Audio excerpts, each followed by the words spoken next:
ಆಕಾಶವನ್ನು ಸರ್ವಲೋಕವನ್ನು ಉಂಟು ಮಾಡಿರುವಂಥ ತಂದೆಯ ದೇವರೇ, ವಂದನೆಗಳು, ಸ್ತೋತ್ರಗಳು ತಂದೆ. ನಿಮ್ಮ ಮಕ್ಕಳೊಟ್ಟಿಗೆ ಮಾತನಾಡೋದಕ್ಕೆ ಸಿದ್ಧನಾಗಿದ್ದೇನೆ. ಮಾತನಾಡುವಂಥ ಪ್ರತಿ ಮಾತುಗಳು ನಿಮ್ಮ ಮಾತುಗಳಾಗಿರಬೇಕು. ಆದ್ದರಿಂದ ತಂದೆಯ ದೇವರೇ, ಪವಿತ್ರಾತ್ಮರ ಸಹಾಯವನ್ನು ದಯಪಾಲಿಸಿ ತಂದೆ. ನೇರ ಪ್ರಸಾರದಲ್ಲಿ ವೀಕ್ಷಿಸುವಂಥ ನಿಮ್ಮ ಮಕ್ಕಳನ್ನು ಕೂಡ ಆಶೀರ್ವದಿಸಿ. ಯೇಸು ಪವಿತ್ರ ನಾಮದಲ್ಲಿ ಬೇಡ್ತಾ ಇದ್ದೀನಪ್ಪ ತಂದೆಗೆ, ಆಮೆನ್. ಲೋಕರಕ್ಷಕನಾದ ಯೇಸು ಕ್ರಿಸ್ತರ ನಾಮದಲ್ಲಿ ಆತ್ಮೀಯರೆಲ್ಲರಿಗೂ ನನ್ನ ಹೃದಯಪೂರ್ವಕದಿಂದ ವಂದನೆಗಳನ್ನು ತಿಳಿಸ್ತಾ ಇದ್ದೇನೆ. ದೇವರಿಗೆ ಪ್ರತಿ ಮನುಷ್ಯನು ಲೆಕ್ಕವನ್ನು ಒಪ್ಪಿಸಬೇಕಾ ಎಂಬ ಅಂಶವನ್ನು ನಿಮ್ಮೊಟ್ಟಿಗೆ ಮಾತನಾಡ್ತಾ ಇದ್ದೀನಿ. ದೇವರಿಗೆ ಪ್ರತಿ ಮನುಷ್ಯನು ಲೆಕ್ಕವನ್ನು ಒಪ್ಪಿಸಬೇಕಾ ಎಂಬ ಅಂಶ. ಪ್ರಿಯರಾದ ದೇವರ ಮಕ್ಕಳಿರ, ಈ ಒಂದು ಸಭೆಗೆ, ಕ್ರಿಸ್ತನ ಸಭೆಗೆ ಬರಬೇಕಾದ್ರೆ ಬಹಳ ದೂರದಿಂದ ನೀವು ಪ್ರಯಾಣ ಮಾಡಿ ಬರ್ತೀರ. ಪ್ರಯಾಣ ಮಾಡಬೇಕಾದ್ರೆ ಅದು ದೇವರಲ್ಲಿ ಭಕ್ತಿ, ನಂಬಿಕೆ ಇದ್ರೇ ಈ ಪ್ರಯಾಣ ಸಾಗುತ್ತೆ. ದೇವರ ನಂಬಿಕೆಯಲ್ಲಿ ಇರಬೇಕು, ದೇವರ ಭಕ್ತಿಯಲ್ಲಿ. ದೇವರ ಭಕ್ತಿಯಲ್ಲಿ, ನಂಬಿಕೆಯಲ್ಲಿ ಇದ್ದಾಗ ಅನೇಕ ವಿಷಯಗಳನ್ನು ತಿಳ್ಕೊಳ್ಳೋದಕ್ಕೆ ಅವಕಾಶ ಇರುತ್ತೆ. ನಾವು ನಿತ್ಯ ಲೋಕವನ್ನು ಪಡ್ಕೊಳ್ಬೇಕಾದ್ರೆ ಈ ಲೋಕದಲ್ಲಿ ಸ್ವಲ್ಪ ಕಷ್ಟಪಡಬೇಕಾಗುತ್ತೆ. ಕಷ್ಟಪಡುವಂಥ ಸಮಯದಲ್ಲಿ ದೇವರನ್ನು ನಾವು ಸಂತೋಷಪಡಿಸ್ಬೇಕು. ದೇವರನ್ನು ಸಂತೋಷಪಡಿಸ್ಬೇಕಾದ್ರೆ ಹೇಗೆ? ನಾವು ಇದ್ದಂಥ ಒಂದು ಜಾಗದಲ್ಲಿ, ಹತ್ತಿರದಲ್ಲಿ ಸಭೆ ಇರಬೇಕು ಅಂತ ತುಂಬ ಜನ ಎದುರು ನೋಡ್ತಾ ಇರ್ತಾರೆ. ಹತ್ತಿರದಲ್ಲಿದ್ದರೆ ಹೋಗೋದಕ್ಕಾಗತ್ತೆ ಅಂತ. ತುಂಬ ಜನ ಏನಪ್ಪ ಅಂದರೆ ಅನುಕೂಲ ನೋಡ್ಕೊಳ್ತಾರೆ. ಅವರವರ ಅನುಕೂಲ, ಜಾಸ್ತಿ ಪ್ರಯಾಣ ಇರಕೂಡ್ದು ಅಂತಾರೆ. ಅಂದರೆ ಈ ದೇಹಕ್ಕೆ ಕೆಲಸ ಕೊಡೋದಕ್ಕೆ ಇಷ್ಟ ಇಲ್ಲ. ಈ ಶರೀರಕ್ಕೆ ಮನುಷ್ಯನು ಕೆಲಸ ಕೊಡೋದಕ್ಕೆ ಇಷ್ಟಪಡ್ತಾ ಇಲ್ಲ. ಮನುಷ್ಯನು ದೇವ್ರಿಗೋಸ್ಕರ, ಭಕ್ತನು ಕೆಲಸ ಕೊಡಬೇಕು. ಹಣದಗೋಸ್ಕರ, ಸಂಪಾದನೆಗೋಸ್ಕರ ಎಷ್ಟು ದೂರ ಆದರೂ ಕೂಡ ಪ್ರಯಾಣ ಮಾಡ್ತಾರ. ಎಷ್ಟು ದೂರ ಆದರೂ ಪರವಾಗಿಲ್ಲ, ನಾವು ಹೋಗ್ತೀವಿ, ಕೆಲಸ ಮಾಡ್ತೀವಿ. ಯಾಕೆ? ಸಂಪಾದನೆ. ಸಂಪಾದನೆ ಯಾಕೆ? ಈ ಲೋಕದಲ್ಲಿ ಬದುಕೋದಿಕ್ಕೆ. ಈ ಲೋಕದಲ್ಲಿ ಬದುಕಬೇಕಾದರೆ ಸಂಪಾದನೆ ಬೇಕು, ಹಣ ಬೇಕು. ಹಣ ಸಂಪಾದನೆ ಮಾಡಿಕೊಳ್ಳೋದಕ್ಕೆ ಎಷ್ಟು ದೂರ ಆದರೂ ಪ್ರಯಾಣ ಮಾಡ್ತೀವ, ಶ್ರಮೆ ಪಡ್ತೀವ. ಮತ್ತು ನಿತ್ಯ ಲೋಕವನ್ನು ಪಡ್ಕೋಬೇಕಾದ್ರೆ ಸುಲಭವಾಗಿ ಬರುತ್ತಾ? ನಿತ್ಯ ಲೋಕವನ್ನು ಪಡ್ಕೊಳ್ಬೇಕಾದ್ರೆ ಪ್ರಿಯರಾದ ದೇವ್ರ ಮಕ್ಕಳಿರ, ದೇವ್ರಿಗೋಸ್ಕರ ನಾವು ಶ್ರಮೆ ಪಡಬೇಕಾಗತ್ತೆ, ಕಷ್ಟಪಡಬೇಕಾಗತ್ತೆ. ನೀವು ಮನಸ್ಫೂರ್ತಿಯಿಂದ ಕಷ್ಟಪಟ್ಟು, ಶ್ರಮೆಪಟ್ಟು ಬಂದು ಸಭೆಯಲ್ಲಿ ಸೇರಿ ದೇವರ ವಾಕ್ಯವನ್ನು ಕಲಿತುಕೊಂಡು ದೇವರಿಗೆ ವಿಧೇಯರಾಗಿ ಭಕ್ತಿಯಿಂದ ನಡೆದಾಗ ನಮಗೆ ಪರಲೋಕದಲ್ಲಿ ಬಹಳ ಪ್ರತಿಫಲ ಸಿಗುತ್ತೆ. ಆ ಪ್ರತಿಫಲವನ್ನು ನಾವು ಪಡ್ಕೊಳ್ಬೇಕಾದ್ರೆ ಪ್ರಿಯರಾದ ದೇವ್ರ ಮಕ್ಕಳಿರ, ದೇವರು ಕೊಟ್ಟಂಥ ಅವಕಾಶವನ್ನು, ಕಾಲವನ್ನು ಸದ್ವಿನಿಯೋಗ ಮಾಡ್ಕೋಬೇಕು. ದೇವರಿಗೆ ಪ್ರತಿ ಮನುಷ್ಯನು ಲೆಕ್ಕವನ್ನು ಒಪ್ಪಿಸ್ಬೇಕಾ? ಆಲೋಚನೆ ಮಾಡುವಾಗ ನಮ್ಮ ಲೆಕ್ಕನೇ ನಮಗೆ ಸರಿಗೆ ಗೊತ್ತಿಲ್ಲ ಬ್ರದರ್, ಇನ್ನು ದೇವರಿಗೆ ಯಾವ ಲೆಕ್ಕ ಕೊಡಲಿ ಅಂತ ಅನ್ಬೋದು. ಒಂದು ವೇಳೆ ಆ ರೀತಿ ಅಂತೀರಾ, ದೇವರು ಕೇಳೋದಿಲ್ಲ. ಮನೆಯಲ್ಲಿ ತಂದೆ ತಾಯಿಗಳಿಗೆ ಒಂದು ವೇಳೆ ಲೆಕ್ಕವನ್ನು ಕೊಡದೆ ಹೋಗ್ಬೋದು. ಏನು ಲೆಕ್ಕ? ಸಂಪಾದನೆ ಲೆಕ್ಕ ಆಗಿರ್ಬೋದು, ಎಷ್ಟು ಗಳಿಸಿದ್ದೀವಿ ಅನ್ನುವಂಥ ಲೆಕ್ಕ ಆಗಿರ್ಬೋದು. ಇದು ಕೊಡ್ಬೋದು, ಕೊಡದೆ ಇರಬಹುದು. ಅದು ಅವರವರ ಒಂದು ಕುಟುಂಬಕ್ಕೆ ಸಂಬಂಧಪಟ್ಟಂಥ ವಿಷಯ. ಇನ್ನು ಕೆಲವರು ಒಂದು ಭವನವನ್ನು ನಿರ್ಮಾಣ ಮಾಡಬೇಕಾದ್ರೆ ಅದರ ಹಿಂದೆ ಲೆಕ್ಕ ಇರುತ್ತೆ. ಚಿಕ್ಕ ಭವನ ಆಗಿರ್ಬೋದು, ದೊಡ್ಡದಾಗಿರ್ಬೋದು, ಅದರ ಹಿಂದೆ ಲೆಕ್ಕಗಳು. ಅಸ್ತಿವಾರ ಹಾಕುವಾಗ ಲೆಕ್ಕಗಳು,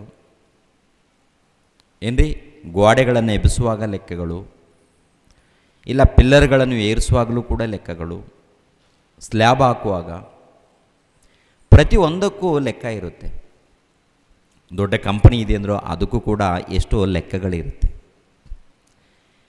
ಲೆಕ್ಕವನ್ನು ಮಾಡೋದಕ್ಕೆ ಎಷ್ಟೋ ಮಂದಿ ಉದ್ಯೋಗಸ್ಥರನ್ನು ನೇಮಿಸಿರ್ತಾರೆ.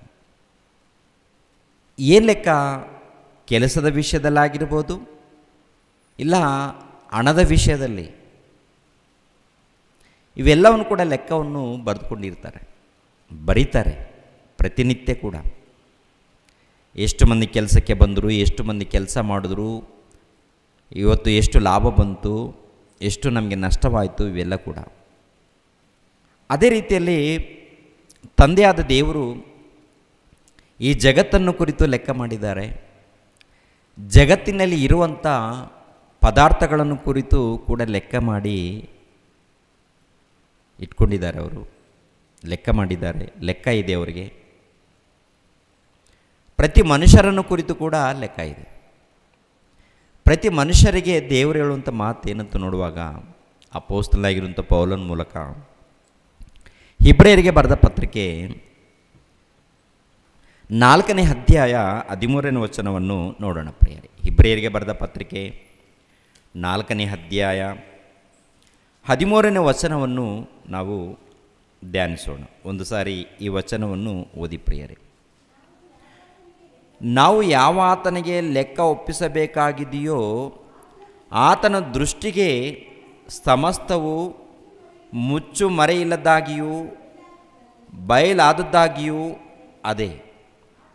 ಆತನ ಸನ್ನಿಧಿಯಲ್ಲಿ ಅಗೋಚರವಾಗಿರುವ ಸೃಷ್ಟಿಯು ಒಂದೂ ಇಲ್ಲ. ಅಗೋಚರವಾದಂಥ ಸೃಷ್ಟಿಯು ಒಂದೂ ಇಲ್ಲ. ಅಂದರೆ ಸೃಷ್ಟಿಕರ್ತನಾದ ಸರ್ವೇಶ್ವರನಿಗೆ, ಪರಮಾತ್ಮನಿಗೆ ಸೃಷ್ಟಿಯಲ್ಲಿರುವಂಥದ್ದು ಎಲ್ಲ ಗೊತ್ತಂತೆ. ದೇವರಿಗೆ ಯಾವುದು ಕೂಡ ಮರೆಯಾಗಿಲ್ಲ, ಯಾವುದು ಕೂಡ ಅಗೋಚರವಾಗಿಲ್ಲ. ಎಲ್ಲವೂ ಕೂಡ ಆತನಿಗೆ ಕಾಣುತ್ತೆ. ಪರಲೋಕ ಅಲ್ಲಿ ಕಾಣುತ್ತೆ, ಭೂಲೋಕ ಅಲ್ಲೇನಿದೆಯೋ ಎಲ್ಲ ಮೂಲೆ ಅದು ಗೊತ್ತು. ಅದೇ ಪ್ರಕಾರ ಪಾತಾಳ ಲೋಕ, ಪಾತಾಳ ಲೋಕದಲ್ಲಿ ಕೂಡ ಪರದೈಸಿ ಎನ್ನುವಂಥದ್ದು ಸ್ಥಳ ಇದೆ, ನರಕ ಎನ್ನುವಂಥದ್ದು ಸ್ಥಳ ಇದೆ. ಆ ನರಕದಲ್ಲಿ ಎಷ್ಟು ಮಂದಿ ಇದ್ದಾರೆ, ಪರದೈಸಿಯಲ್ಲಿ ಎಷ್ಟು ಮಂದಿ ಇದ್ದಾರೆ, ಇವೆಲ್ಲವೂ ಕೂಡ ಪ್ರಿಯರ ದೇವ್ರ ಮಕ್ಕಳಿರ ಗೊತ್ತು ಅಂತೆ. ಲೆಕ್ಕ ಎಲ್ಲವೂ ಗೊತ್ತಿದೆಯಾ? ಪ್ರತಿಯೊಂದು ಕೂಡ ದೇವ್ರಿಗೆ ಗೊತ್ತು. ಪ್ರತಿಯೊಂದು ಪರಲೋಕದಲ್ಲೇ ಆಗಿರ್ಬೋದು, ಭೂಲೋಕದಲ್ಲಾಗಿರ್ಬೋದು, ಪಾತಾಳ ಲೋಕದಲ್ಲಿ ಆಗಿರ್ಬೋದು. ನೋಡಿ, ಆತನಿಗೆ ಮರೆಯಾದದ್ದು ಒಂದೂ ಇಲ್ಲ ಅಂತ ಹೇಳ್ತಾರೆ. ಆತನಿಗೆ ಏನು ಕೊಡಬೇಕಂತ ಬರೆಯಲ್ಪಟ್ಟಿದೆ ಮೇಲೆ ವಚನ ನೋಡುವಾಗ, ಆತನಿಗೆ ನಾವು ಲೆಕ್ಕವನ್ನು ಒಪ್ಪಿಸಬೇಕು. ಆತನಿಗೆ ನಾವು ಲೆಕ್ಕವನ್ನು ಒಪ್ಪಿಸ್ಬೇಕಂತೆ. ಆತನಿಗೆ ನಾವು ಲೆಕ್ಕವನ್ನು ಒಪ್ಪಿಸ್ಬೇಕಾ? ಏನು ಲೆಕ್ಕ ಒಪ್ಪಿಸ್ಬೇಕು? ಒಂದು ವೇಳೆ ಒಪ್ಪಿಸ್ಬೇಕು, ಏನು ಲೆಕ್ಕ ಒಪ್ಪಿಸ್ಬೇಕು? ಆತನಿಗೆ ಏನನ್ನು ಲೆಕ್ಕ ಒಪ್ಪಿಸ್ಬೇಕು? ನಾವು ಒಪ್ಪಿಸಲೇಬೇಕಾ? ಇಲ್ಲಾಂದರೆ ನಡೆಯಲ್ವಾ? ನಮ್ಮ ಮಧ್ಯದಲ್ಲಿ ಕೆಲವು ಸಂದರ್ಭಗಳಲ್ಲಿ ಏನಪ್ಪ ಲೆಕ್ಕ ಹೇಳು, ನಾನೇನಪ್ಪ ಹೇಳಲಿ ನಿನಗೆ, ಯಾಕೆ ಹೇಳಲಿ ಅಂತ ಕೆಲವು ಸಂದರ್ಭಗಳಲ್ಲಿ ನಮ್ಮ ಒಂದು ಸ್ವಾರ್ಥ ಚಿಂತನೆಯಿಂದ ಮಾತನಾಡುವಂಥ ಮಾತುಗಳು, ಮನೆಯಲ್ಲಿ ಮಾತನಾಡುವಂಥ ಮಾತುಗಳು. ಆದರೆ ದೇವರಿಗೆ ಮಾತ್ರ ಖಂಡಿತವಾಗಿ ಲೆಕ್ಕವನ್ನು ಒಪ್ಪಿಸ್ಬೇಕಂತೆ. ಲೆಕ್ಕವನ್ನು ಒಪ್ಪಿಸಲೇಬೇಕಂತ ನೋಡುವಾಗ ಖಂಡಿತವಾಗಿ ಪ್ರತಿಯೊಬ್ಬರು ಕೂಡ, ಯಾಕೆಂದರೆ ದೇವರು ಪ್ರತಿಯೊಂದನ್ನು ಕೂಡ ಲೆಕ್ಕ ಮಾಡ್ತಾ ಇದ್ದಾನಿಲ್ಲ, ಪ್ರತಿಯೊಂದು ಕೂಡ ಆತನಿಗೆ ಗೊತ್ತು, ಪ್ರತಿಯೊಂದನ್ನು ಕೂಡ ದೇವರು ಲೆಕ್ಕಿಸ್ತಾ ಇದ್ದಾನೆ. ಉಂಟು ಮಾಡುವಾಗ, ಜಗತ್ತನ್ನು ಉಂಟು ಮಾಡುವಾಗ ಜಗತ್ತನ್ನು ಕುರಿತು, ಪ್ರಕೃತಿಯನ್ನು ಕುರಿತು ಲೆಕ್ಕಿಸಿದ್ದಾನೆ. ಅದೇ ಪ್ರಕಾರ ನಡೆಯುವಂಥ ವಿಷಯಗಳು ಕೂಡ ಲೆಕ್ಕಿಸ್ತಾನೆ. ಮನುಷ್ಯರ ಮಧ್ಯದಲ್ಲಿ ನಡೆಯುವಂಥದ್ದು ಕೂಡ ಲೆಕ್ಕ ಮಾಡ್ತಾನೆ. ಈ ಲೆಕ್ಕದ ಮೂಲಕ ಆತನಿಗೇನು ಲಾಭ? ಅಂದರೆ ಲೆಕ್ಕದ ಮೂಲಕ ಆತನಿಗೆ ಏನಾದರೂ ಲಾಭ ಇದೆಯಾ? ನಾವು ಲೆಕ್ಕ ಮಾಡ್ತಾ ಇದ್ದೀವಿ ಅಂತಂದರೆ ನಮಗೇನು ಲಾಭ ಇದೆ ಅಂತ ನಾವು ಲೆಕ್ಕ ಮಾಡ್ತಾ ಇರ್ತೀವಿ. ದೇವ್ರಿಗೆ ಏನು ಲಾಭ ಇದೆ? ಯಾಕೆ ಆತನು ಲೆಕ್ಕ ಮಾಡಬೇಕು? ಯಾಕೆ ಅಷ್ಟೊಂದು ಶ್ರಮೆ ತಗೊಳ್ಬೇಕು? ಯಾಕೆ ಆತನು ಶ್ರಮೆ ತಗೊಳ್ಬೇಕು? ಪ್ರಿಯರಾದ ದೇವರ ಮಕ್ಕಳಿರ, ಆಲೋಚನೆ ಮಾಡಿ. ಹಳೆ ಒಡಂಬಡಿಕೆಯಲ್ಲಿ ಯೆಶಾಯ ಪ್ರವಾದಿ ಇದ್ದಾನೆ. ಆ ಪ್ರವಾದಿಯ ಮೂಲಕ ಹೇಳಿರುವಂಥ ಮಾತನ್ನು ಗಮನಿಸೋಣ. ಪ್ರವಾದಿಯ ಮೂಲಕ ಹೇಳಿರುವಂಥ ಮಾತು ಯೆಶಾಯ ಗ್ರಂಥ 40ನೇ ಅಧ್ಯಾಯ 12ನೇ ವಚನವನ್ನು ನೋಡಿ ಪ್ರೇಯರ್. ಯೆಶಾಯನ ಗ್ರಂಥ 40ನೇ ಅಧ್ಯಾಯ 12ನೇ ವಚನ ಪ್ರೇಯರ್. ಯಾವನು ಸಾಗರ ಸಮುದ್ರಗಳನ್ನು ಸೆರೆಯಿಂದ ಅಳತೆ ಮಾಡಿದನು, ಯಾವನು ಆಕಾಶ ಮಂಡಲದ ಪರಿಣಾಮವನ್ನು ಗೇಣಿನಿಂದ ನಿರ್ಣಯಿಸಿದನು, ಭೂಲೋಕದ ಮಣ್ಣನ್ನೆಲ್ಲ ಕೊಳಗಕ್ಕೆ ತುಂಬಿದವನು ಯಾರು, ಬೆಟ್ಟಗಳನ್ನು ತ್ರಾಸಿನಿಂದ, ಗುಡ್ಡಗಳನ್ನು ತಕ್ಕಡಿಯಿಂದ ತೂಗಿದವನು ಯಾರು? ನೋಡಿದ್ರ ಏನೇನು ಹೇಳ್ತಾ ಇದ್ದಾರೆ ದೇವರಿಲ್ಲಿ? ಸಮುದ್ರದಲ್ಲಿರುವಂಥ ಸಮುದ್ರದಲ್ಲಿರುವಂಥ ನೀರನ್ನು ಏನು ಮಾಡಿದಾರಂತೆ? ಸೇರೆಯಿಂದ ಅಳತೆ ಮಾಡಿದವರು ಯಾರು ಅಂತ. ಅಂದರೆ ಸಮುದ್ರದಲ್ಲಿರುವಂಥ ನೀರುಗಳನ್ನು ಅಳತೆ ಮಾಡಿದಾರ ಏನ್ರಿ? ನಾವು ಒಂದು 30 ರೂಪಾಯಿ ಕೊಟ್ಟು ಒಂದು ಕ್ಯಾನ್ ನೀರು ತೊಗೊಂಡು ಬರ್ತೀವಿ. ಎಷ್ಟು ಲೀಟ್ರ್ ಇರ್ತದೆ? ಅಳತೆ ಮಾಡಿ ತುಂಬಿರ್ತಾರ ಅಥವಾ ಇಷ್ಟ ಬಂದಾಗೆ ತುಂಬ್ತಾರ? ಎಷ್ಟು ಲೀಟ್ರ್ ಇರುತ್ತೆ ಅದರಲ್ಲಿ? 15 ಲೀಟ್ರು ಇಲ್ಲಾಂದರೆ 20 ಲೀಟ್ರ್ ಅಂದ್ಕೊಳ್ಳೋಣ, ಹೌದಲ್ವ? 15 ಇಲ್ಲ 18 20 ಲೀಟ್ರ್ ಒಳಗಡೆ ಇರುತ್ತೆ. ಒಂದು 30 ರೂಪಾಯಿ ಇಲ್ಲ 40 ರೂಪಾಯಿ ಸರ್ಕಾರದವರು ವಾಟರ್ ಪ್ಲಾಂಟ್ ಮಾಡಿ ಒಂದು 5 ರೂಪಾಯಿ ಕಾಯಿನ್ ಹಾಕಿದರೆ ಸಾಕು, ಅದು ಕೂಡ ಅಳತೆ ಮಾಡಿ ಬರುತ್ತಾ? ಹೆಚ್ಚು ಕಮ್ಮಿ ಬರುತ್ತಾ? ನೀರು ಬರಬೇಕಾದ್ರೆ ಅಂದರೆ ಅಳತೆ ಮಾಡ್ತಾರೆ. ಅಂದರೆ ಅಳತೆ ಮಾಡೋದಕ್ಕೆ ದೊಡ್ಡ ದೊಡ್ಡ ಪ್ಲಾಂಟ್ಗಳು ಇಟ್ಟಿದ್ದಾರೆ, ಚಿಕ್ಕದಿಟ್ಟಿದ್ದಾರೆ ಅಂತ ನೋಡುವಾಗ ಎಷ್ಟಿರುತ್ತೆ? ಒಂದು 5,000 ವಾಟ್ರ್, 5,000 ಲೀಟ್ರ್ ಹಿಡಿಯೋದು ಅಷ್ಟೇ. 5,000 ಅಂದರೆ ಎಲ್ಲರ ಮನೆಯಲ್ಲಿ ಇರುತ್ತೆ, ಎಲ್ಲರ ಮನೇಲಿ ಕೂಡ ಇಟ್ಕೋಬೋದು. ಚಿಕ್ಕ ಚಿಕ್ಕ ವಾಟರ್ ಪ್ಲಾಂಟ್ಗಳು. ಸಮುದ್ರವನ್ನು ಅಳತೆ ಮಾಡಿದಂಥ ಅಧಿಕಾರಿ ಈ ಪ್ರಪಂಚ ದೇಶದಲ್ಲಿ ಯಾರಾದರೂ ಇದ್ದಾರಾ? ಏನಮ್ಮ ಅರ್ಥ ಆಗುತ್ತಾ? ಸಮುದ್ರದ ನೀರು ಅಳತೆ ಯಾಕೆ ಮಾಡಬೇಕು ಏನ್ರಿ? ಯಾವುದೇ ಆಗಲಿ ಆಲೋಚನೆ ಮಾಡಿ.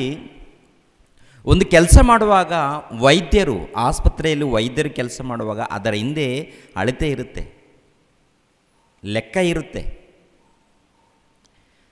ಮಾತ್ರೆಗಳನ್ನು ಬರಿಬೇಕಂದ್ರೂ, ಔಷಧಿ ಕೊಡಬೇಕಂದ್ರೂ, ಇಂಜೆಕ್ಷನ್ ಮಾಡಬೇಕಂದ್ರೂ, ಪ್ರತಿಯೊಂದನ್ನು ಕುರಿತು ಆಲೋಚನೆ ಮಾಡುವಾಗ ಅದರ ಹಿಂದೆ ಲೆಕ್ಕ ಇರುತ್ತೆ. ಇಷ್ಟ ಬಂದ ಹಾಗೆ ಅಲ್ಲ, ಇಷ್ಟ ಬಂದ ಹಾಗೆ ಔಷಧಿ ಕೊಡುವಂಥದ್ದು, ಇಷ್ಟ ಬಂದ ಹಾಗೆ ಇಂಜೆಕ್ಷನ್ ಮಾಡುವಂಥದ್ದು, ಪದಾರ್ಥವನ್ನು ಕೊಡುವಂಥದ್ದು, ಇದೆಲ್ಲ ಪ್ರತಿಯೊಂದಕ್ಕೂ ಕೂಡ ಒಂದು ಅಳತೆ ಎನ್ನುವಂಥದ್ದು, ಲೆಕ್ಕ ಎನ್ನುವಂಥದ್ದು ಇದೆ ಪ್ರಿಯರೇ. ಇದು ಮನುಷ್ಯರ ಮಧ್ಯದಲ್ಲಿ ಚಿಕ್ಕ ಚಿಕ್ಕ ಲೆಕ್ಕಗಳು.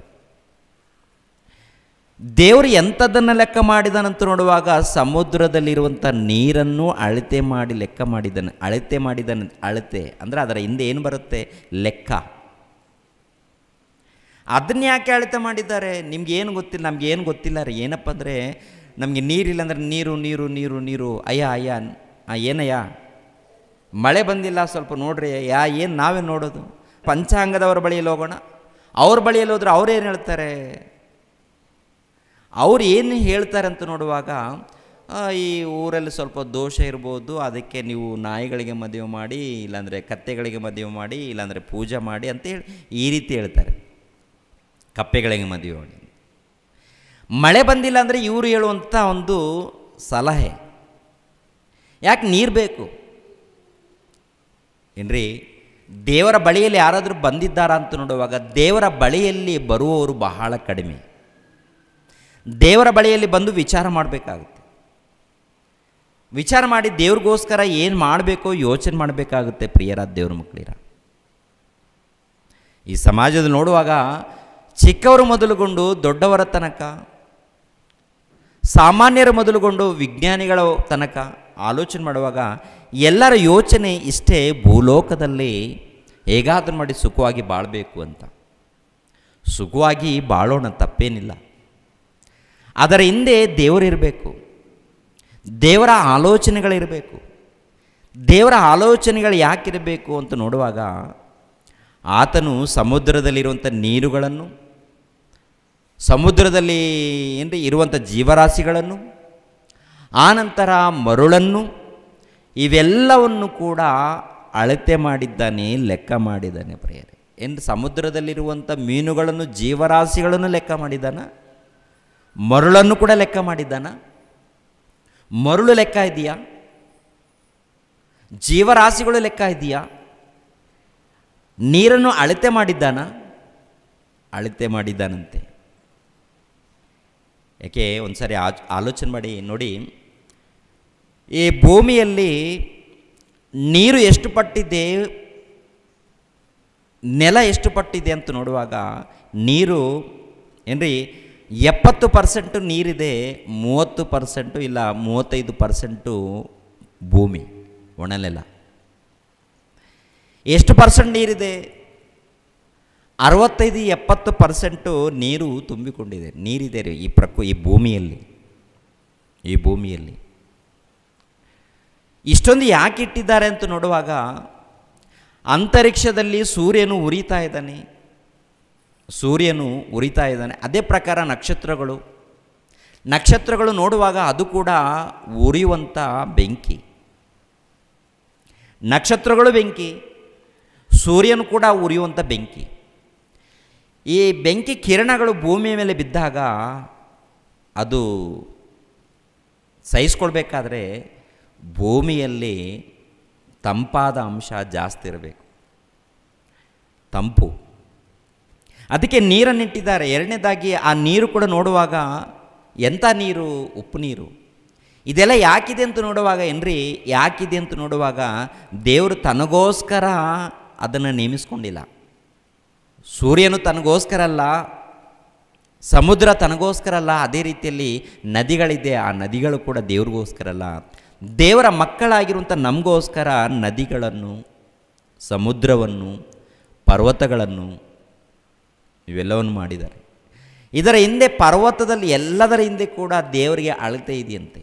ಪರ್ವತಗಳನ್ನು ಕುರಿತು ಹೇಳಿದ್ದಾರೆ ಅಂತ ನೋಡುವಾಗ ಕೆಳಗಡೆ ಮಾತು ನೋಡಿ, ಕೆಳಗಡೆ ಮಾತು, ಭೂಲೋಕದ ಮಣ್ಣನ್ನೆಲ್ಲ ಕೊಳಗಕ್ಕೆ ತುಂಬಿದವನು ಯಾರು? ಬೆಟ್ಟಗಳನ್ನು ತ್ರಾಸಿನಿಂದ, ಗುಡ್ಡಗಳನ್ನು ತಕ್ಕಡಿಯಿಂದ ತೂಗಿದವನು ಯಾರು? ಅಂದರೆ ಬೆಟ್ಟಗಳನ್ನು ತಕ್ಕಡಿಯಿಂದ ತೂಗಿದ್ದಾನ? ಅದೇನು ಪಾವು ಕೆ ಜಿ, ಒಂದು ಏನು 10 kg, 20 kg, ಒಂದು 100 kg ಏನ್ರಿ? 1000 kg ಇಲ್ಲ 5000 kg ಇಲ್ಲ 20,000 kg ತೂಗುವಂಥ ತಕ್ಕಡಿಗಳು ಮನುಷ್ಯರು ತಯಾರು ಮಾಡಿಕೊಂಡು. ಬೆಟ್ಟವನ್ನು ತೂಗುವಂಥ ತಕ್ಕಡಿ ಇದೆಯಾ? ಬೆಟ್ಟವನ್ನು ತೂಗುವಂಥ ತಕ್ಕಡಿ ಇದೆಯಾ? ಬೆಟ್ಟವನ್ನು ತೂಗುವಂಥ ತಕ್ಕಡಿ ಇದ್ದರೆ ಆ ತಕ್ಕಡಿ ಯಾರ ಕೈಯಲ್ಲಿದೆ? ಬೆಟ್ಟಗಳನ್ನು ತೂಗುವಂಥ ತಕ್ಕಡಿ ದೇವರ ಕೈಯಲ್ಲಿದೆಯಾ? ಅಂದರೆ ತೂಗಿ ಇಷ್ಟೇ ಇರಬೇಕು ಅಂತ, ಬೆಟ್ಟ ಇಷ್ಟೇ ಇರಬೇಕಂತ ನೇಮಿಸಿದ್ದಾನ? ನೀರು ಅಳತೆ ಇಷ್ಟೇ ಇರಬೇಕಂತ ನೇಮಿಸಿದ್ದಾನ? ಅದರ ಲೆಕ್ಕ, ಇದರ ಲೆಕ್ಕ, ಇವೆಲ್ಲ ಲೆಕ್ಕದ ಹಿಂದೆ ಏನು ಗೊತ್ತಾಗುತ್ತೆ ಅಂತ ನೋಡುವಾಗ ಏನ್ರಿ, ದೇವರು ಲೆಕ್ಕದ ಮಾಸ್ಟರ್. ಅವರು ಎಲ್ಲಿ ಕೂಡ ಮಿಸ್ ಆಗಲ್ಲ. ನಾವು ಅಲ್ಲಲ್ಲಿ ತಪ್ಪುತ್ತಾ ಇರ್ತೀವಿ, ನಮ್ಮ ಮಾತಿನಲ್ಲಿ, ನಮ್ಮ ಪ್ರವರ್ತನೆಯಲ್ಲಿ, ನಮ್ಮ ಗುಣಗಳಲ್ಲಿ ತಪ್ಪು ನಡೀತಾ ಇರುತ್ತೆ. ದೇವರ ಲೆಕ್ಕದಲ್ಲಿ ಮಾತ್ರ ತಪ್ಪಿಲ್ಲ ರೀ. ನೋಡಿ ಪ್ರಿಯರಾದ ದೇವ್ರ ಮಕ್ಕಳಿರ, ಮಣ್ಣನ್ನಾಗಲಿ ಇಲ್ಲ ಸಮುದ್ರದಲ್ಲಿ ನೀರನ್ನಾಗಲಿ ಇಲ್ಲ ಬೆಟ್ಟಗಳಾಗಲಿ ಇವೆಲ್ಲವನ್ನು ಕೂಡ ಅಳತೆ ಮಾಡಿದ್ದಾನೆಂದರೆ ಆತನ ಕೈ ಎಂಥದ್ದು? ಆತನ ಕೈ. ಆಕಾಶವನ್ನು ಕುರಿತು ಕೂಡ ಏನು ಹೇಳಿದ್ದಾರೋ ಒಂದು ಸಾರಿ ನೋಡೋಣ ಪ್ರಿಯರೇ. ಆಕಾಶವನ್ನು, ಬೆಟ್ಟಗಳನ್ನು ತ್ರಾಸಿನಿಂದ ಗುಡ್ಡಗಳನ್ನು ತಕ್ಕಡಿಯಿಂದ ತೂಗಿದವನು ಯಾರು? ಯೆಹೋವನ ಆತ್ಮಕ್ಕೆ ಯಾವನು ವಿಧಿಯನ್ನು ನೇಮಿಸಿದನು? ಯಾವನು ಆಲೋಚನೆಕರ್ತನಾಗಿ ಆತನಿಗೆ ಉಪದೇಶಿಸಿದನು? ಆತನು ಯಾವನ ಆಲೋಚನೆಯನ್ನು ಕೇಳಿದನು? ಪ್ರಿಯರಾದ ದೇವರ ಮಕ್ಕಳಿರ, ಒಂದು ಸಾರಿ ಯೋಚನೆ ಮಾಡಿ. ಸಮುದ್ರದಲ್ಲಿರುವಂಥ ನೀರನ್ನು ಇಲ್ಲ ಮರುಳನ್ನು ಬೆಟ್ಟವನ್ನು ಇವೆಲ್ಲವನ್ನು ಕೂಡ ಅಳತೆ ಮಾಡಿದ್ದಾನಂದರೆ ಒಂದು ಸಾರಿ ನೀವು ಪ್ರತಿಯೊಂದು ಯೋಚನೆ ಮಾಡಿ. ಆಕಾಶವನ್ನು ಕೂಡ ಎಂದರೆ ಗೇಣಿನಿಂದ ಅಳತೆ ಮಾಡಿದ್ದಾನಂತೆ. ಆಕಾಶವನ್ನು ನಾವು ಅಳತೆ ಮಾಡ್ತೀವ, ನಾವೇನು ಅಳತೆ ಮಾಡ್ತೀವಿ? ನಾವು ಗೇಣಿಂದ ಅಳತೆ ಮಾಡ್ತೀವಲ್ಲ, ದೇವರು ಆಕಾಶವನ್ನು ಗೇಣಿನಿಂದ ಅಳತೆ ಮಾಡಿದ್ದಾನಂತೆ. ಬೆಟ್ಟವನ್ನು ತೂಗಿದ್ದಾನಂತೆ, ನೀರನ್ನು ಕೂಡ ಅಳತೆ ಮಾಡಿದ್ದಾನಂತೆ. ನೀರನ್ನು ಅಷ್ಟು ದೊಡ್ಡ ದೇವರ ಅಂದರೆ ಸೃಷ್ಟಿಕರ್ತನು ಸರ್ವೇಶ್ವರನು ನಮಗೆ ಜನ್ಮ ಕೊಟ್ಟ ಆತನು, ಬದುಕು ಕೊಟ್ಟಂಥ ದೇವರು ಅಷ್ಟು ದೊಡ್ಡ ದೇವರು. ಅಷ್ಟು ದೊಡ್ಡ ದೇವರು ನಮ್ಮ ತಂದೆ. ಆಕಾಶವನ್ನು ಗೇಣಿನಿಂದ ಅಳತೆ ಮಾಡಿದ್ದಾನೆಂದರೆ ಆತನು ಎಷ್ಟು ಎತ್ತರ ಇದ್ದಾನೆ, ಎಷ್ಟು ಅಗಲ ಇದ್ದಾನೆ ಒಂದ್ಸರಿ ವಿಚಾರ ಮಾಡಿ ಪ್ರಿಯರೇ. ಸೊಲೊಮನ್ ಮಹಾರಾಜನು ದೇವ್ರಿಗೋಸ್ಕರ ಮಂದಿರವನ್ನು ಕಟ್ಟುವಾಗ ತಂದೆಯಾದ ದೇವರು ಹೇಳಿರುವಂಥ ಮಾತೇನು ಗೊತ್ತಾ? ಆಕಾಶ ನನ್ನ ಸಿಂಹಾಸನ, ಭೂಮಿ ನನ್ನ ಪಾದಪೀಠ. ಸೊಲೊಮೋನನೇ, ಎಂಥ ಮನೆಯನ್ನು ನನಗೋಸ್ಕರ ಕಟ್ಟಿಕೊಡ್ತೀಯ? ಭೂಮಿ ಇದೆಯಲ್ಲ, ಭೂಮಿ ನನ್ನ ಪಾದಗಳಲ್ಲ, ನನ್ನ ಪಾದ ಇಡುವಂಥ ಪೀಠ. ಇನ್ನೊಂದು ಪಾದ ಎಲ್ಲಿಡಬೇಕು ಮತ್ತೆ ದೇವರು? ಒಂದು ಪಾದ ಇಡುವಂಥ ಪೀಠವಂತೆ ಭೂಮಿ. ಆ ಪಾದಪೀಠದ ಕೆಳಗಡೆ ನಾವೆಲ್ಲರೂ ಇದ್ದೀವ? ಏನಿದ್ದೀವಿ? ಚಿಕ್ಕ ಇರುವೆಗಳ ಹಾಗೆ ಇದ್ದೀವಿ. ಚಿಕ್ಕ ಇರುವೆಗಳ ಹಾಗಿದ್ದೀವ? ಪಾದಪೀಠ ಕೆಳಗಡೆ ಚಿಕ್ಕ ಇರುವೆ ಹಾಗಿದ್ದೀವ? ಹೇಗಿದ್ದೀವಿ ನಾವು? ಏನ್ರಿ, ಆರಡಿ ಇರುವಂಥ ನಮಗೆ ಅಹಂಕಾರ, ಕೊಬ್ಬು, ಗರ್ವ ಅಬ್ಬಬ್ಬೋ ಎಷ್ಟಿದೆ ಅಂತ ನೋಡುವಾಗ ಮನುಷ್ಯನು ಲೆಕ್ಕ ಬೇರೆ. ಅಂದರೆ ಮನುಷ್ಯನು ಕೋಪಿಷ್ಟನು, ಮುಂಗೋಪಿ, ಸರಿಯಿಲ್ಲ. ಮನುಷ್ಯನು ಪ್ರಾಣ ಕೊಟ್ಟಿಲ್ಲ, ಜೀವ ಕೊಟ್ಟಿಲ್ಲ, ಉಸಿರು ಕೊಟ್ಟಿಲ್ಲ, ಏನು ಕೊಡದ ಈ ಮನುಷ್ಯ ಗರ್ವ ಪಡ್ತಾ ಇರ್ತಾನೆ. ಸೊಕ್ಕಿನಿಂದ ಅಹಂಕಾರದಿಂದ ಇರ್ತಾನೆ ಮನುಷ್ಯ. ಪ್ರಿಯರೇ, ದೇವರು ಕೋಪ ಪಟ್ಟಿದ್ದಾನೆಂದರೆ ಅರ್ಥ ಇರುತ್ತೆ, ಆತನ ಕೋಪ ಸುಮ್ಮನೆ ಬರೋದಿಲ್ಲ. ದೇವರಿಗೆ ಕೋಪ ಸುಮ್ಮನೆ ಬರೋದಿಲ್ಲ, ಮನುಷ್ಯರು ತಪ್ಪುಗಳು ಮಾಡಿದಾಗ ಮಾತ್ರ. ಆಲೋಚನೆ ಮಾಡಿ ಪ್ರಿಯರಾದ ದೇವರ ಮಕ್ಕಳಿರ, ನಮ್ಮ ತಂದೆ ಶ್ರೇಷ್ಠನು, ಉನ್ನತನು, ಮಹಾಶಕ್ತನು. ಆತನು ಏನ್ರಿ ಈ ಪ್ರಕೃತಿಯನ್ನು ಅಳತೆ ಮಾಡಿದ್ದಾನಂತೆ, ಲೆಕ್ಕ ಇದೆಯಂತೆ. ಆನಂತರ ಆಕಾಶದಲ್ಲಿರುವಂಥ ನಕ್ಷತ್ರಗಳನ್ನು ಕೂಡ ಲೆಕ್ಕ ಮಾಡಿದ್ದಾನಂತೆ, ಲೆಕ್ಕಗಳಿವೆ ಅಂತೆ ನಕ್ಷತ್ರಗಳನ್ನು. ಅದಕ್ಕೆ ಪ್ರತಿಯೊಂದಕ್ಕೂ ಕೂಡ ಹೆಸರುಗಳನ್ನು ಇಟ್ಟಿದ್ದಾನಂತೆ. ಪ್ರತಿಯೊಂದು ನಕ್ಷತ್ರಗಳಿಗೆ ಹೆಸರು, ಈ ನಕ್ಷತ್ರಕ್ಕೆ ಈ ಹೆಸರು, ಈ ನಕ್ಷತ್ರಗಳಿಗೆ ಈ ಹೆಸರು ಇಟ್ಟಿದ್ದಾನಂತೆ, ಹೆಸರಿಟ್ಟು ಕರೀತಾನಂತೆ. ಅದು ಎಲ್ಲಿರುತ್ತೆ ಅಂತ ನೋಡುವಾಗ ಕೀರ್ತನೆ ಗ್ರಂಥ 147ನೇ ಅಧ್ಯಾಯ, ಕೀರ್ತನೆ ಗ್ರಂಥ 147ನೇ ಅಧ್ಯಾಯ 4ನೇ ವಚನವನ್ನು ನೋಡೋಣ. 147 4ನೇ ವಚನವನ್ನು ನೋಡಿ ಪ್ರಿಯರೇ. ಆತನು ನಕ್ಷತ್ರಗಳ ಸಂಖ್ಯೆಯನ್ನು ಗೊತ್ತು ಮಾಡಿ ಪ್ರತಿಯೊಂದಕ್ಕೆ ಹೆಸರಿಟ್ಟಿದ್ದಾನೆ. ಪ್ರತಿಯೊಂದಕ್ಕೆ ಹೆಸರಿಟ್ಟಿದ್ದಾನೆ. ನಕ್ಷತ್ರಗಳನ್ನು ಗೊತ್ತು ಮಾಡಿ, ಪ್ರತಿಯೊಂದು ನಕ್ಷತ್ರಗಳು ದೇವರಿಗೆ ಗೊತ್ತಂತೆ, ಗೊತ್ತು ಮಾಡಿದ್ದಾನಂತೆ. ಆನಂತರ ಪ್ರತಿಯೊಂದು ನಕ್ಷತ್ರಗಳಿಗೆ ಲೆಕ್ಕ ಅಂದರೆ ಏನು ಇಟ್ಟಿದ್ದಾನೆ ಅಂತ ಹೆಸರಿಟ್ಟಿದ್ದಾನೆ. ಪ್ರತಿಯೊಂದು ನಕ್ಷತ್ರಕ್ಕೆ ಹೆಸರು ಇದೆಯಾ? ದೇವರಿಟ್ಟಿದ್ದಾನ? ಪ್ರತಿಯೊಂದು ನಕ್ಷತ್ರಗಳಿಗೆ ದೇವರು ಇಟ್ಟಿದ್ದಾನೆ. ಅದೇ ಪ್ರಕಾರ ಈ ಪ್ರಕೃತಿಯಲ್ಲಿ ಏನೇನಿದೆಯೋ ಅದೆಲ್ಲ ಕೂಡ ದೇವರೇ ಉಂಟು ಮಾಡಿದ್ದಾನೆ. ಅದೆಲ್ಲದಕ್ಕೂ ಕೂಡ ದೇವರಿಗೆ ಲೆಕ್ಕ ಗೊತ್ತಿದೆಯಾ? ಹೆಸರುಗಳು ಗೊತ್ತಿದೆಯಾ? ನಮಗೆ ಎಷ್ಟು ಹೆಸರುಗಳು ಗೊತ್ತು? ನಕ್ಷತ್ರಗಳಲ್ಲಿ ಎಷ್ಟು ನಕ್ಷತ್ರಗಳ ಹೆಸರು ಗೊತ್ತು ನಮಗೆ? ನಕ್ಷತ್ರಗಳೆಲ್ಲಿದೆಯೋ ಗೊತ್ತಿಲ್ಲ, ಎಲ್ಲೋ ಇದೆಯಾ? ಆ ನಕ್ಷತ್ರಗಳು ಯಾವ ನಕ್ಷತ್ರಗಳು? ಆ ಜ್ಯೋತಿಷ್ಕನು ಬಂದು ಪಂಚಾಂಗದವನು ಬಂದು ಮದುವೆ ಕಾರ್ಯಕ್ರಮ ನಡೆಯುವಾಗ ಅಲ್ಲಿ ನೋಡಪ್ಪ ಅಂತಾನೆ. ಎಲ್ಲಿ ಅಲ್ಲೆಲ್ಲೋ ನೋಡ್ಬೇಕು, ಅದೇನು ನಕ್ಷತ್ರಗಳನ್ನು ತೋರಿಸ್ತಾರೆ. ಏನ್ರಿ ಅವಾಗ ಏನು ನೋಡ್ತೀವಿ ಅಂದರೆ ನಮಗೂ ಕೂಡ ತೋರಿಸ್ತಾರೆ ಮದುವೆ ಆದಾಗ. ಅಲ್ಲಿ ನೋಡಂದ್ರು ಅಲ್ಲಿ ಏನು ಕಾಣ್ತಾ ಇಲ್ಲ. ಕಾಣ್ತಾ ಇದೆಯಾ? ಏನು ಕಾಣ್ತಾ ಇಲ್ಲ ಅಂದರೆ ಮತ್ತೆ ನಮ್ಮ ನೀನ ಅಂತಾರಂತೇಳಿ ಹಂಗೆ ಕಾಣ್ತಾ ಇದೆ ಏನೋ ಕಾಣ್ತಾ ಇದೆ. ಏನು ಹೇಳಬೇಕೋ ತಿಳಿಲಾರ್ದ ಪರಿಸ್ಥಿತಿ. ಪ್ರಿಯರ ದೇವ್ರ ಮಕ್ಕಳಿರ ಮಾಯ ಮರುಳು ಅಂದರೆ ಎಲ್ಲೋ ಒಂದು ಕಡೆ ಕಂಡರೂ ಕೂಡ ಅದಕ್ಕೇನೋ ಹೆಸರಿಡ್ತಾರೆ. ಇವ್ರು ಇಟ್ಟಿರುವಂಥ ಹೆಸರು ಸರಿ ಇಲ್ಲ ರೀ, ದೇವ್ರು ಇಟ್ಟಿರುವಂಥ ಹೆಸರು ಪರ್ಫೆಕ್ಟ್ ಆಗಿರುತ್ತೆ, ಅದು ಅವ್ರಿಗೆ ಗೊತ್ತು. ಅಂದರೆ ನಕ್ಷತ್ರಗಳ ಸಂಖ್ಯೆ ಗೊತ್ತು, ಮರಳಿನ ಸಂಖ್ಯೆ ಗೊತ್ತು, ಸಮುದ್ರದಲ್ಲಿ ನೀರಿನ ಅಳತೆ ಗೊತ್ತು, ಬೆಟ್ಟಗಳ ಅಳತೆ ಗೊತ್ತು, ಎಲ್ಲವನ್ನು ಗೊತ್ತು. ಮತ್ತು ನಿನ್ನ ಬಗ್ಗೆ ಗೊತ್ತಿಲ್ವಾ?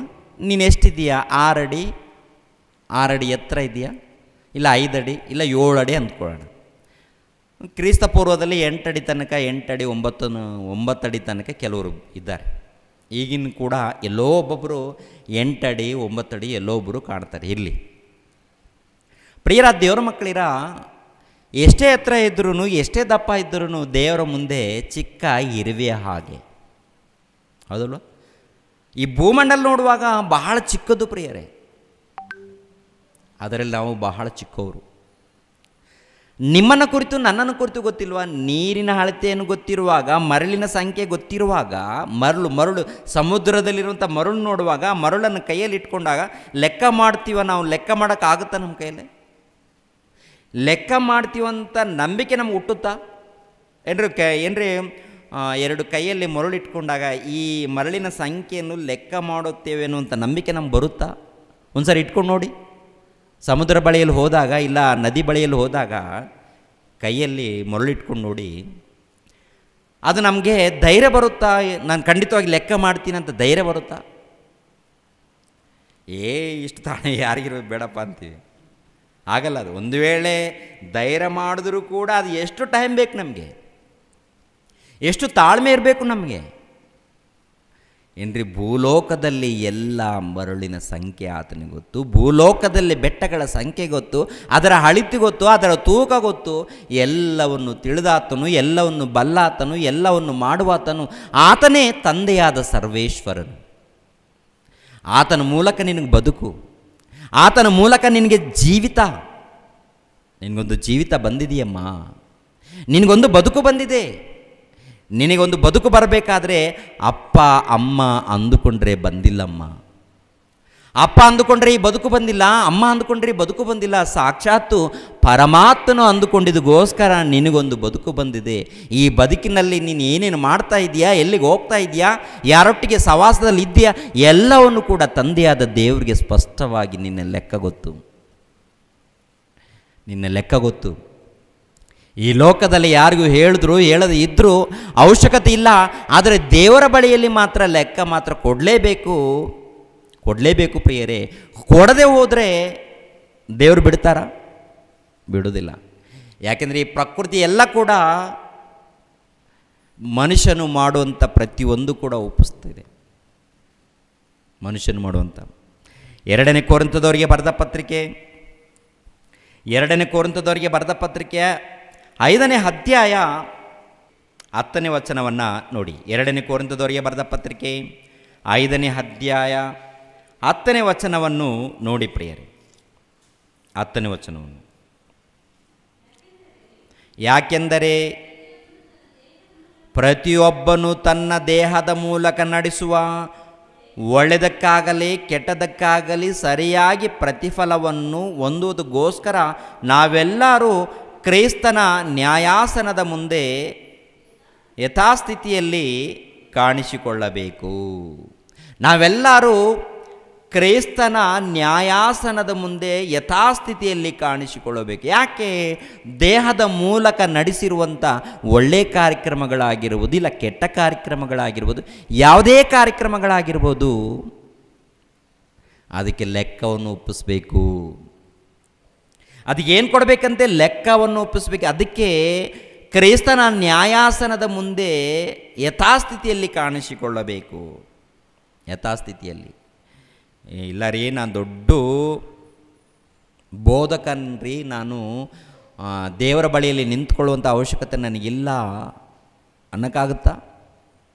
ನಾನು ಸೇವಕನು ರೀ, ನಾನು ನಿಂತ್ಕೊಳ್ಳಲ್ಲ ಅನ್ನೋಕ್ಕಾಗುತ್ತಾ? ಇಲ್ಲ, ನಾನು ಹಾಡುಗಳನ್ನು ಹಾಡುತ್ತೇನೆ, ದೇವ್ರು ನನ್ನನ್ನು ಬಿಡ್ತಾನೆ ಅನ್ನೋಕ್ಕಾಗುತ್ತಾ? ನೀನು ಹಾಡುಗಳು ಹಾಡ್ಬೋದು, ನೀನು ಸ್ತುತಿಯನ್ನು ಹಾಡ್ಬೋದು, ನೀನು ದೇವರ ವಾಕ್ಯಗಳನ್ನು ಹೇಳ್ಬೋದು, ದೇವರ ಕೆಲಸವನ್ನು ಮಾಡ್ಬೋದು, ಯಾರೇ ಆಗಿರ್ಬೋದು. ನೀನು ಚಿಕ್ಕವನಾಗಿರ್ಬೋದು, ದೊಡ್ಡವನಾಗಿರ್ಬೋದು, ವಿದ್ಯಾವಂತನಾಗಿರ್ಬೋದು, ಜ್ಞಾನವಂತನಾಗಿರ್ಬೋದು, ಮೇಧಾವಿಯಾಗಿರ್ಬೋದು, ಪಂಡಿತನಾಗಿರ್ಬೋದು, ಯಾರೇ ಆಗಿರ್ಬೋದು, ದೇವರ ಸನ್ನಿಧಿಯಲ್ಲಿ ಪ್ರತಿಯೊಬ್ಬರು ಕೂಡ ನಿಲ್ಲಲೇಬೇಕು ಅಂತೆ. ಎಲ್ಲರೂ ನಿಲ್ಲಬೇಕಾ? ಎಲ್ಲರೂ ನಿಲ್ಲಬೇಕಾ? ಪ್ರತಿಯೊಬ್ಬರು ನಿಲ್ಲಬೇಕು. ಮಾನವ ಕಾನೂನಿನ ಮುಂದೆ ಯಾರು ನಿಲ್ತಾರೆ? ಅಲ್ಲಿ ಮಾನವನ ಕಾನೂನಿನ ಅಂದರೆ ಕೋರ್ಟ್ ಬಳಿಯಲ್ಲಿ ಯಾರು ನಿಲ್ತಾರೆ? ಅಪರಾಧಿಗಳು. ಅವ್ರು ಮಾಡಿರುವಂತಹ ಕೆಲಸಕ್ಕೆ ಶಿಕ್ಷೆ ಕೊಡೋದಕ್ಕೆ ಯಾರಿರ್ತಾರೆ? ಕಾನೂನು ಹಿರಿಯರು, ನ್ಯಾಯಾಧೀಶರು. ಪ್ರಿಯರ ದೇವ್ರ ಮಕ್ಕಳಿರ, ಇಲ್ಲಿ ನಾವು ತಪ್ಪಿಸ್ಕೊಳ್ಬೋದು. ಮಾಯ ಮಾಡಿ, ಮೋಸ ಮಾಡಿ, ಮರುಳು ಮಾಡಿ, ಏನೋ ಒಂದು ಹಣದಾಸೆ ತೋರಿಸಿ ಮೋಸ ಮಾಡಿರ್ಬೋದು. ಆದರೆ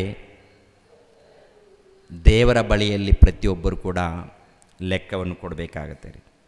ದೇವರ ಬಳಿಯಲ್ಲಿ ಆಲೋಚನೆ ಮಾಡಿ ಪ್ರಿಯರು. ಅದಕ್ಕೆ ಹೇಳಿರುವಂಥ ಮಾತಿನಂತೂ ನೋಡುವಾಗ, ಯಾಕೆಂದರೆ ಪ್ರತಿಯೊಬ್ಬನು ತನ್ನ ದೇಹದ ಮೂಲಕ ನಡೆಸಿದ ಒಳ್ಳೆಯದಕ್ಕಾಗಲಿ ಕೆಟ್ಟದಕ್ಕಾಗಲಿ ಸರಿಯಾಗಿ ಪ್ರತಿಫಲವನ್ನು ಹೊಂದೋದಕ್ಕೋಸ್ಕರ ನಾವೆಲ್ಲರೂ ಕ್ರಿಸ್ತನ ನ್ಯಾಯಾಸನದ ಮುಂದೆ ಯಥಾಸ್ಥಿತಿಯಲ್ಲಿ ಕಾಣಿಸಿಕೊಳ್ಳಬೇಕು. ಅಂದರೆ ಒಳ್ಳೆಯದು ಮಾಡಿದ್ದೀವ, ಕೆಟ್ಟದನ್ನು ಮಾಡಿದ್ದೀವ? ಒಳ್ಳೆಯದು ಮಾಡಿದರೆ ಒಳ್ಳೆ ರೀತಿಯಲ್ಲಿ ಪ್ರತಿಫಲ, ಕೆಟ್ಟದನ್ನು ನಡೆಸಿದರೆ ಅದಕ್ಕೆ ತಕ್ಕ ಹಾಗೆ ಪ್ರತಿಫಲ, ನಾನು ದೊಡ್ಡ ಅಧಿಕಾರಿ, ನಾನು ದೊಡ್ಡ ಮಂತ್ರಿ, ನಾನು ಪ್ರಧಾನ ಮಂತ್ರಿ, ಇಲ್ಲ ಪ್ರಪಂಚ ದೇಶವನ್ನು ಆಳುವಂಥ ಅಧ್ಯಕ್ಷನು, ಇಲ್ಲ ಚಕ್ರವರ್ತಿ, ನಾನು ಯಾರಿಗೂ ಲೆಕ್ಕ ಹೇಳಲ್ಲ ಅಂದ್ಕೊಂಡ್ರೆ ಆಗುತ್ತಾ? ದೇವರು ಯಾರನ್ನು ಬಿಡೋದಿಲ್ಲ ರೀ. ಚಿಕ್ಕವರನ್ನು ಬಿಡೋದಿಲ್ಲ, ದೊಡ್ಡವರನ್ನು ಬಿಡೋದಿಲ್ಲ, ದೇವರ ಹೆಸರನ್ನು ಹೇಳ್ಕೊಂಡವರನ್ನು ಬಿಡೋದಿಲ್ಲ, ಎಲ್ಲರನ್ನೂ ನಿಲ್ಲಿಸ್ತಾನೆ. ನನಗೋಸ್ಕರ ಏನು ಮಾಡಿದೀಯ ಅಂತ.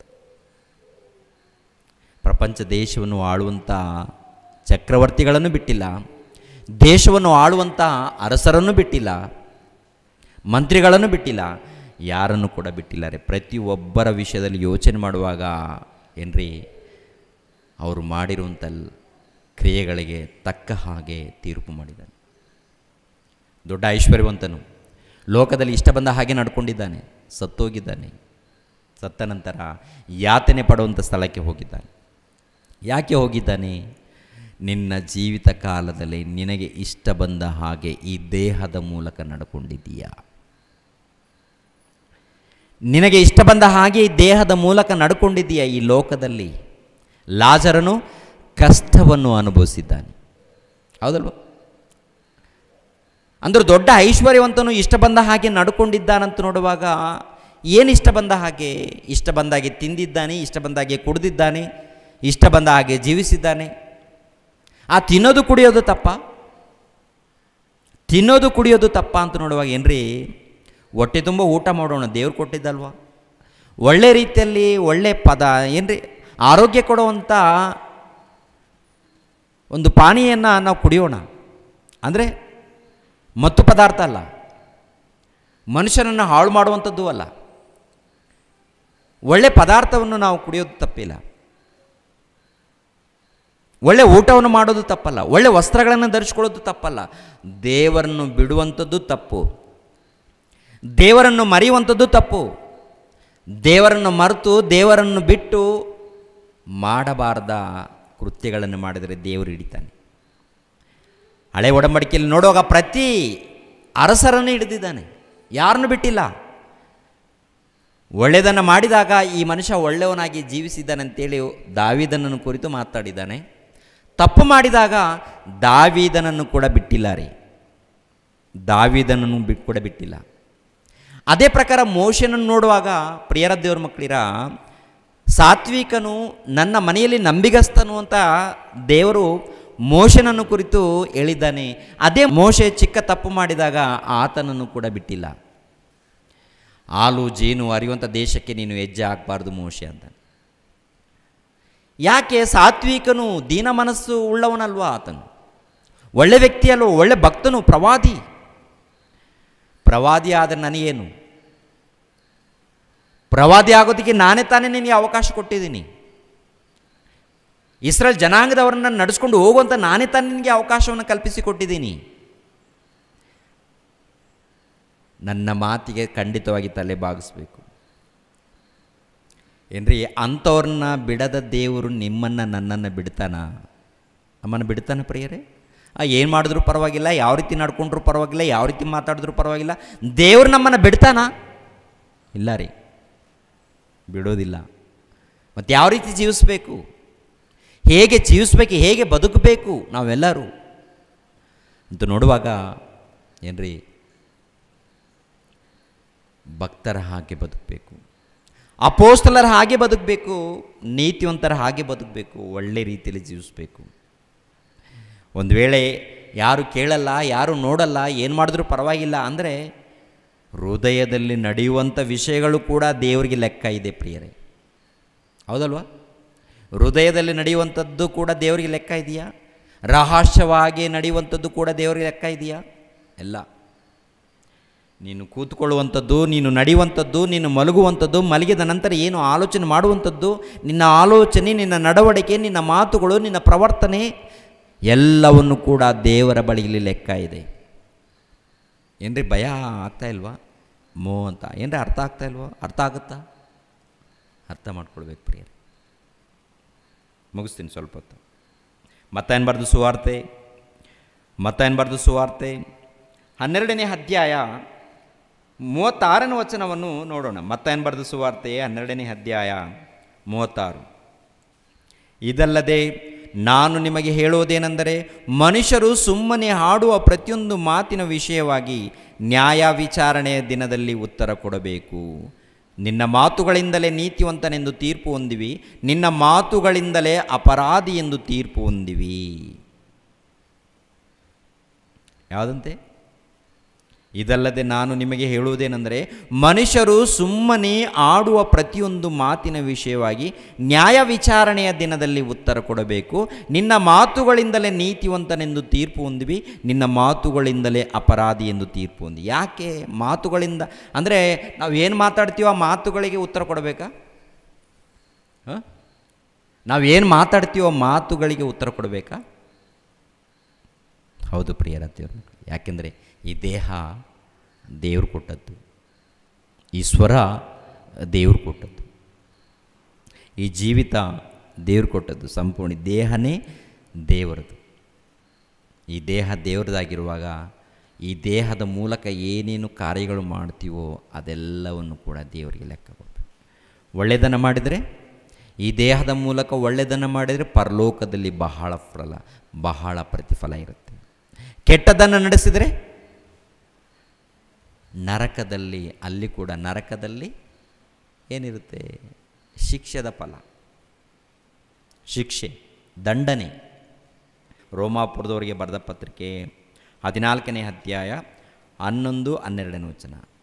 ನನ್ನ ಜೀವದಾಣೆ, ಎಲ್ಲರೂ ನನಗೆ ಅಡ್ಡ ಬೀಳುವರು, ಎಲ್ಲರೂ ನನ್ನನ್ನು ದೇವರೆಂದು ಪ್ರತಿಜ್ಞೆ ಮಾಡುವರು ಎಂಬುದಾಗಿ ಕರ್ತನು ಹೇಳಿದ್ದಾನೆ ಎಂದು ಬರೆದದೆ.